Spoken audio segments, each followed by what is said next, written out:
Okay பாருங்கள், நாம் இப்போ இந்த வீடியோவில் எதை பற்றி பார்க்க போகிறோம் அப்படின்னா, ஆதி திராவிடர் நலப்பள்ளிகளில் பணிபுரியக்கூடிய ஆசிரியர்கள் மற்றும் காப்பாளர்கள் இருக்காங்க இல்லையா, ஹாஸ்டலில் இருக்கக்கூடிய காப்பாளர்கள், இவங்க கண்டிப்பாக என்ன பண்ணணும் அப்படின்னா டெட் தேர்ச்சி கட்டாயம் எழுதி ஆகணும் அப்படின்றத சொல்லியிருக்காங்க.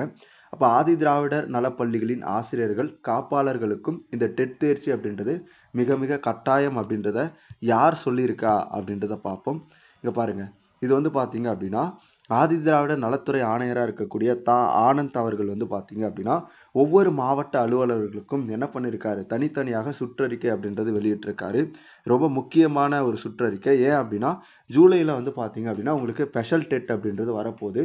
அப்போ அந்த டெட் எக்ஸாம் வந்து பார்த்தீங்கன்னா நீங்கள் என்ன பண்ணணும், கண்டிப்பாக பணியில் இருக்கக்கூடிய ஆசிரியர்கள் எழுதி ஆகணும் அப்படின்றத சொல்லியிருக்காங்க. அதுலேயும் குறிப்பாக இங்கே என்ன சொல்லியிருக்காங்க அப்படின்னா ஆதி திராவிடர் நல பள்ளிகளின் ஆசிரியர்கள் காப்பாளர்கள் கட்டாயம் என்ன பண்ணணும், அதை எழுதியாகணும். சரி, அது குறித்து பார்ப்போம்.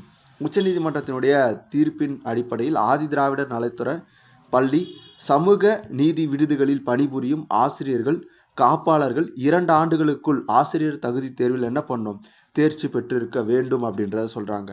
அது மட்டும் கிடையாது, 5 ஆண்டுகளுக்குள் ஓய்வு பெறும் ஆசிரியர்களுக்கு இதிலிருந்து விலக்கு அளிக்கப்படுறது அப்படின்றதையும் சொல்லியிருக்காங்க. ரொம்ப ரொம்ப முக்கியமான ஒரு சுற்றறிக்கை. இன்னைக்கு பேப்பரில் வந்து பார்த்திங்கன்னா இது நமக்கு வந்திருக்குது ஹிந்து பேப்பரில். எனினும் பதவி உயர்வு பெறும்போது நல்லா புரிஞ்சுக்கோங்க, பதவி உயர்வு பெறுவதற்கு அனைவரும் கட்டாயம் டெட் தேர்ச்சி பெற வேண்டும். அப்போ நீங்கள் வந்து பார்த்தீங்க அப்படின்னா இது வரைக்கும் டெட் தேர்வில் தேர்ச்சி பெறலை அப்படின்னா உங்களுடைய பதவி உயர்வு வந்து பாதிக்கும் அப்படின்றத சொல்லியிருக்காங்க.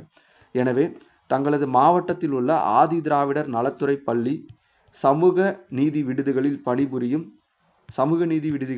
பணிபுரியும் இடைநிலை ஆசிரியர்கள் காப்பாளர்கள் பட்டதாரி ஆசிரியர்கள் தலைமை ஆசிரியர்களில் டெட் தேர்ச்சி பெறாதவர்களை கணக்கெடுக்க வேண்டும் அப்படின்றதையும் இங்கே அவர் என்ன பண்ணியிருக்காரு, ஆனந்த் அவர்கள் பதிவு செஞ்சிருக்காரு. ஜூலையில் நடைபெறவுள்ள டெட் தேர்வுக்கு விண்ணப்பித்து தேர்ச்சி பெறுமாறு அவர்களை மாவட்ட அலுவலர்கள் அறிவுறுத்த வேண்டும் அப்படின்ற ஒரு முக்கியமான ஸ்டேட்மெண்ட்டை வந்து சொல்லியிருக்காங்க. இது எல்லாருமே வந்து பார்த்தீங்க அப்படின்னா கண்டிப்பாக பாருங்கள். இன்னைக்கு இது வந்து பார்த்தீங்க அப்படின்னா உங்களுக்கு என்ன பண்ணியிருக்காங்க, நியூஸ் பேப்பரில் கொடுத்துருக்காங்க. ஒவ்வொரு மாவட்ட கல்வி அலுவலகத்துக்கும் இதற்கான சுற்றறிக்கை அப்படின்றது வெளியிடப்பட்டிருக்கு. இது தொடர்பாக என்ன சொல்லியிருக்காங்க அப்படின்னா கணக்கெடுப்பு நடத்தவும் சொல்லியிருக்காங்க. அந்த கணக்கெடுப்பின் அடிப்படையில் எந்தெந்த ஆசிரியர்கள் இன்னும் டெட்டு தேர்வு எழுதலை அப்படின்றத கணக்கெடுத்து அவங்க வர இருக்கக்கூடிய ஜூலையில் நடக்கக்கூடிய டெட் தேர்வை எழுதி கண்டிப்பாக கிளியர் பண்ணணும். அவங்களுக்கு 2 ஆண்டுகள் அப்படின்றது வந்து கொடுத்துருக்காங்க. இப்போ இதில் நம்ம முக்கியமாக பார்க்க வேண்டியது அப்படின்னு பார்த்தோன்னா, இப்போ 2 ஆண்டுகளுக்குள்ளே என்ன பண்ணணும், அவங்க வந்து ஸ்பெஷல் டெட் வந்து தேர்ச்சி பெற்று இருக்கணும். அப்போ 5 ஆண்டுகளுக்குள்ளே ஓய்வு பெறக்கூடிய ஆசிரியர்களுக்கு மட்டும் இதில் என்ன பண்ணியிருக்காங்கன்னா விலக்கு அப்படின்றத கொடுத்துருக்காங்க.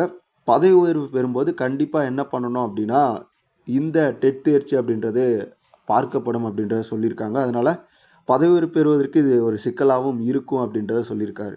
இப்போ இது வந்து ஒவ்வொரு மாவட்டத்தில் இருக்கக்கூடிய அலுவலர்களுக்கும் இந்த சுற்றறிக்கை அப்படின்றது கொடுக்கப்பட்டிருக்கு.